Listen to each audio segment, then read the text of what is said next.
Hello and welcome to our new Skype video series made in response to the COVID-19 pandemic as we are all learning to adapt with our new working from home scenarios.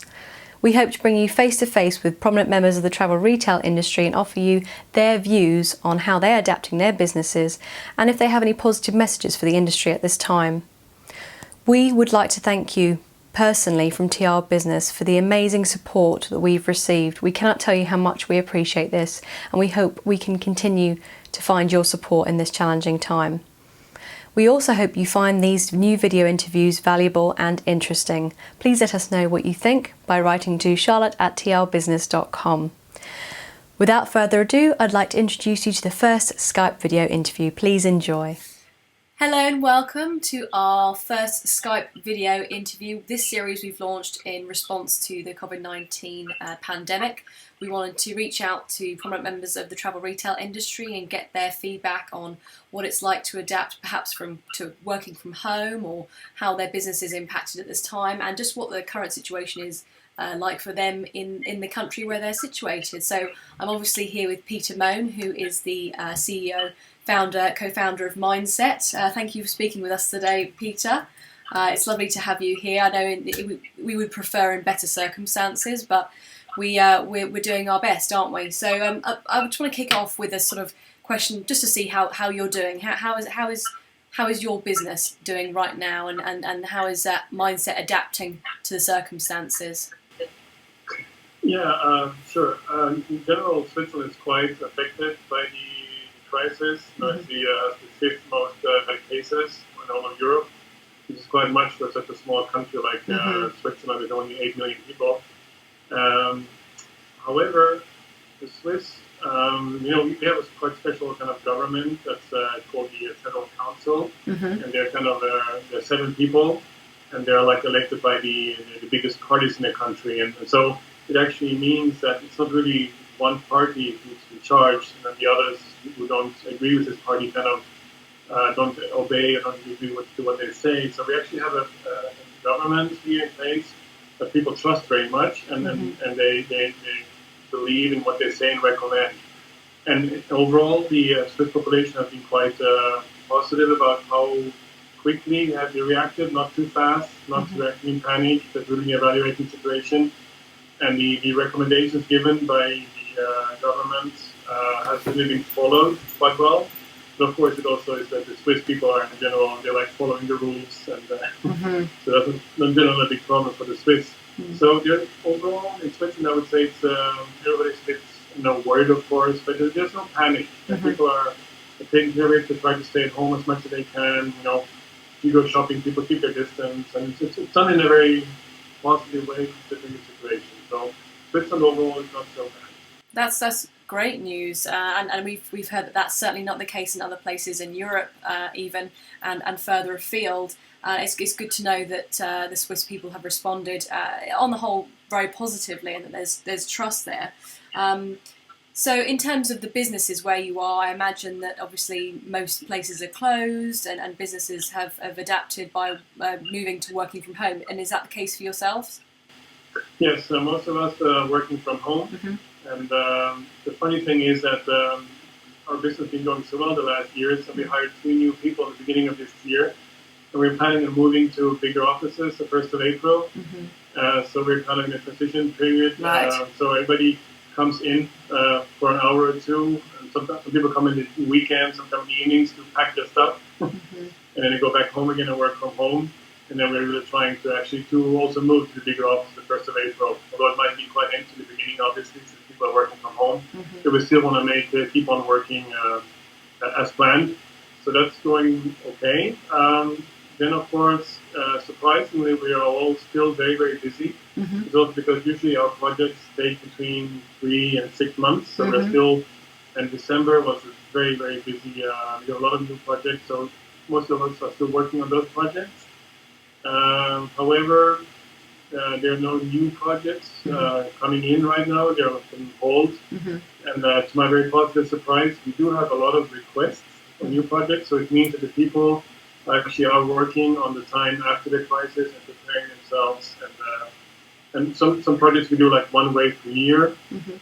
and that's also being planned, is postponed, and also some new things that we are typically testing, and everything is being prepared for actually after the virus. So we have the normal amount of requests for proposals, but we're not actually able to action them.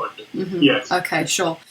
So that brings me on to my next question, actually. It's really comforting to know that the industry is still interested in those projects, because obviously we know that passenger traffic is going to take some time to recover, and then it's going to take even longer to actually start growing again. And therefore, penetration and conversion rates are critical to being able to turn our business around. Now, data obviously is central to that, and you have obviously been talking for many years about how important consumer insight is to improving those penetration and conversion rates. Are you looking at any questions in particular that you're hoping to ask of your consumers, perhaps when business does start to return? Are you thinking of those things now?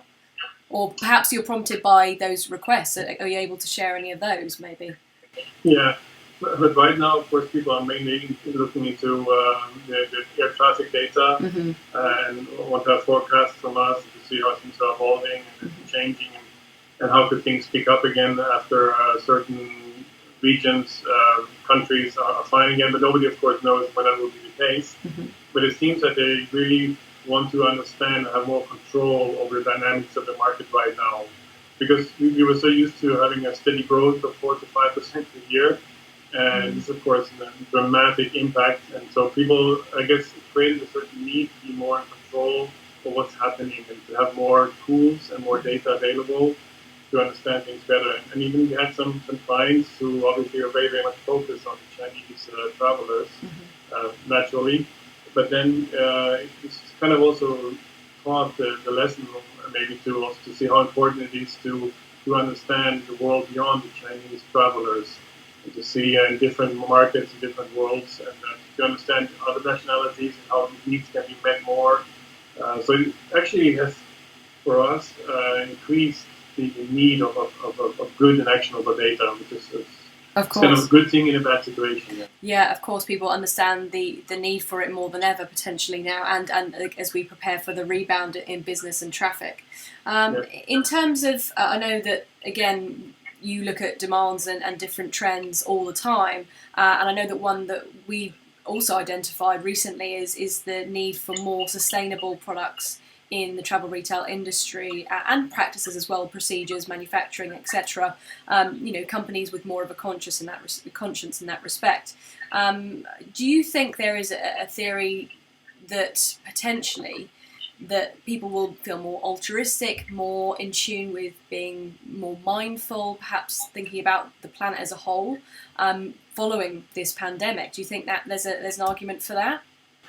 Absolutely, yes. I'm actually happy you're bringing it up, because that's one of the things we have also been seeing more and more, like slowly growing in the last 1 or 2 years.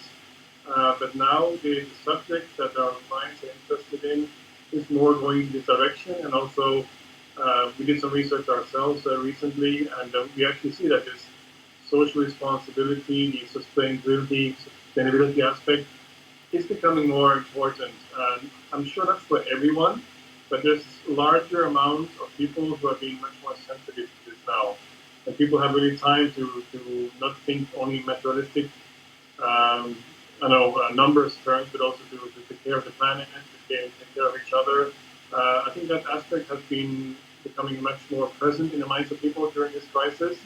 And we have the feeling that this is something also really important to focus on. And if you ask me maybe for a recommendation, what to focus on, or what would be important in the near future, but also to make sure that the brands and the retailers and people in this industry really are sensitive about the needs and the motivations and the moods of the people, and try to understand that, and also to communicate in different ways that they really do care about the planet and they do care about the fears of the people.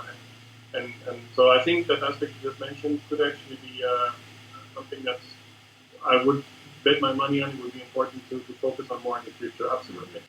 I forgot to obviously talk about the COVID forecasting tool. What's the industry's reaction been to you setting up this tool so far?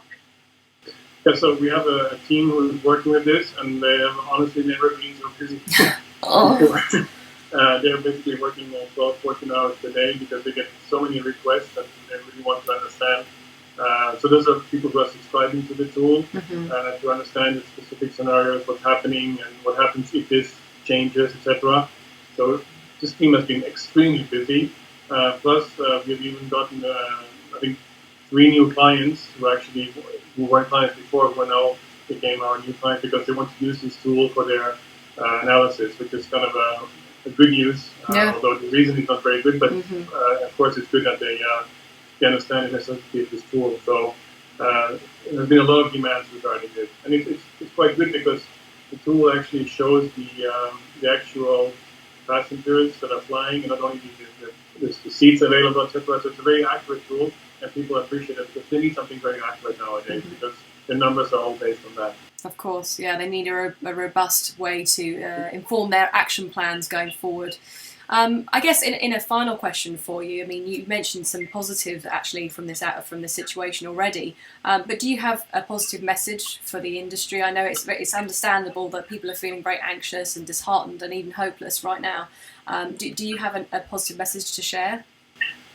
Well, I think you all know it's going to bounce back. The question is just when, and the important thing is to be ready for it, to understand how sensitive people are about this, and also to show again that people do care. And some very big brands and companies have actually changed into the products they're producing nowadays to help in this crisis situation. And I think if you communicate these kind of messages, it is very, very well received by the people, and actually the more sense of taking care of each other will probably improve more. And also, if we can help the companies and brands to understand the consumers more, I think it will bounce back relatively quickly, and even people will be eager to go out and travel again and to discover new parts of the world and to get inspired also by our lovely travel retail industry. So I think it will actually have a very positive effect in the midterm. But of course, the question is when it's going to take off again. But we are very positive here. But the key message is there that we need to be prepared, and I think that's very important. You know, spend this time doing the research, looking into the data that we already have. I mean, we have an enormous amount of data. You know, we find hard to process sometimes. So now is the time to really put that work in, and then we can act as soon as possible. You know, wherever that might be. You know, we're seeing some more positive signals in China and even Hong Kong, but we cannot be complacent when we read those positive news stories. But it's nice to see that light at the end of the tunnel,